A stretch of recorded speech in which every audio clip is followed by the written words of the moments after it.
I don't get why you're all so down. Today was awesome.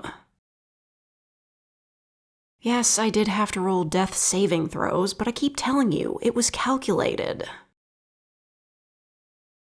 It was. I knew Damien had enough spell slots left for both Healing Spirits and Healing Word. I also knew that while I was down, you would do everything in your power to make sure I didn't get hit, which means hold person from your staff. We already burned through all of the BBEG's legendary resistances, you had Chrono Shift, Damien had Silvery Barbs, and Klein already invoked his Storm Rune. Even if he somehow saved 4 times against your 20 save DC from your legendary staff, you still had 2 uses of your momentary stasis, and you gave Klein a mode of hold person. If by some statistical anomaly he saved against all that, Klein would use the mode and he would have to save 2 more times. I also knew that as soon as someone landed hold person, Klein would obviously use his action surge. With Great Weapon Master, the Fire Rune he'd yet to use, and Giant's Might, that's 7 hits or 18d6 plus 1d8 plus 112 for a total of 228. Or half that if he had to use the moat and landed all his attacks, which isn't even unlikely. After the -5 he gets from GWM, he still has a +7 to hit against the BBEG's 15 AC from Mage Armor and +2 Dex. While all of that happened, Damien was going to heal me, then it would go to the BBEG, but even if he saved, hold person only goes away at the end of the creature's turn. At that point in time, he most definitely had 100 HP or less, and I was in the perfect position to sneak attack him, hold personed or not. And that's exactly how it played out.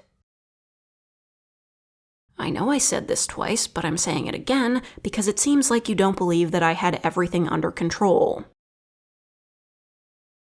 Yeah, there was a small chance things went wrong, but you say that like I was gambling on 50-50 odds. I was the one who told you about the 0, 50, 100 logical fallacy, and if anything, you're the one who's acting like it's 50% just because it's not 0. Oh. I'm sorry. I ran all the numbers, but I didn't think about how you would feel watching it. Seeing me get cut into pieces by a blade of disaster must have been really scary. Yeah, it definitely didn't feel good, but it wasn't that bad. Turns out a planar rift makes pretty clean cuts, so I almost didn't notice. Until I did. It's less about pain and more the psychological trauma of being in pieces. Sorry, that's probably not helping. What do you mean? It is? I thought you were terrified of seeing me get hurt. I do try my best to keep morale up, and I guess there is a lot I don't say. So, you want me to say more? Well, by far the most painful experience I had was when I got hit by that Rhymes Binding Ice a while ago. Even with evasion, it felt like a million tiny needles of cold piercing into my skin. And while I was frozen, I could feel every part of my body screaming. But after that night, when you held me like you're doing now, to stop me from shaking and I was wrapped in your warmth, it was heaven, in every sense of the word. All my life, I was envious of religious people. I always wished I could feel that same security and comfort and love. That night, I finally understood. I felt that with you.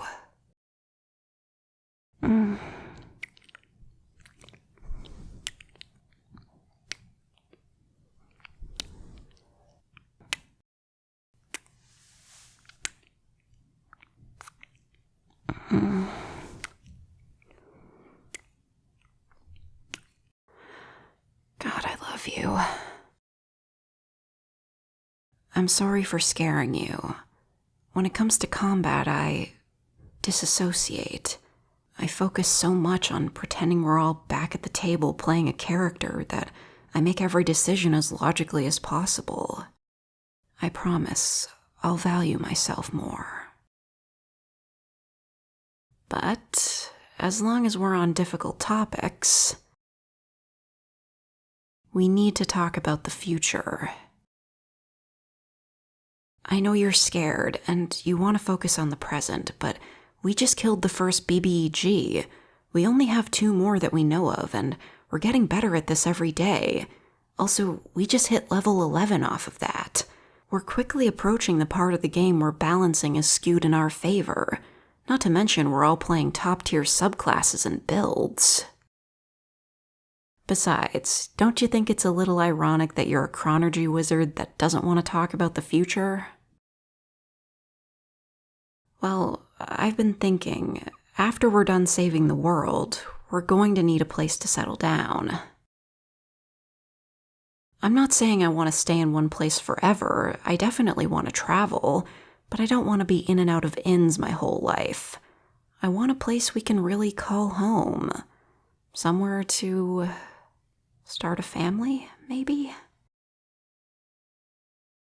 I know I said I didn't want any, but that was before. I wasn't sure that I wanted to raise a life in that world. I know monsters and slavery are things here. I'm not saying Toril is a utopia, but for us, it kind of is. Think about it. When we first started, Nico stressed that he was making the campaign go from 1 to 20, and the final boss was going to be Kronos, an elder titan powerful enough that every god working together to stop him could only seal him. I know how it sounds, but he was an amazing DM who was on our side. His #1 goal was to make sure we were having fun, making hard but entirely winnable encounters. Take your legendary staff, for example. You got it when we were level 9. Doesn't that seem like way too early to get legendary equipment? Whatever we have ahead of us, at the end of the day, we're in Nico's world.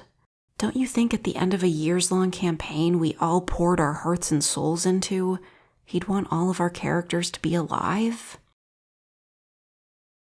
We don't have any proof, but as far as we can tell, it's following his story so far, and if we were all dragged in here, wouldn't it make sense he was too?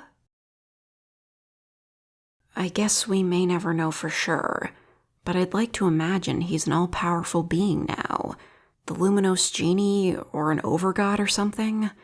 Of course, that would also mean he's probably looking out for us. Yeah, it is a nice thought.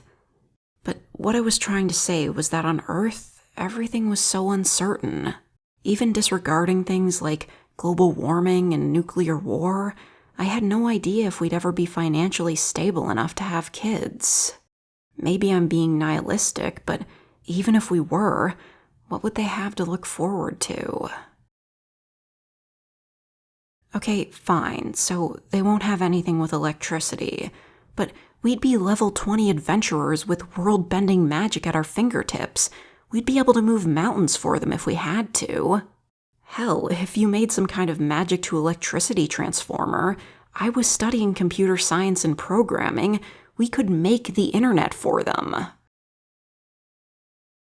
I know we can't have kids biologically, but what about magically? Also, orphanages exist, don't they? Well, if there are none, then maybe we can fix that. With all the money we're bound to have, we could start orphanages all across the world. You're right. It's late, and I did almost die today. I'm probably a little delirious. But I need to know that you're committed to this. Promise me we'll talk more in the morning? Good.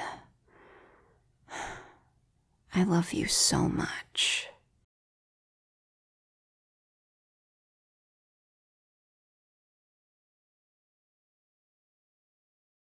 I'd just like to thank Roland for including a pronunciation guide with this script, because I needed it.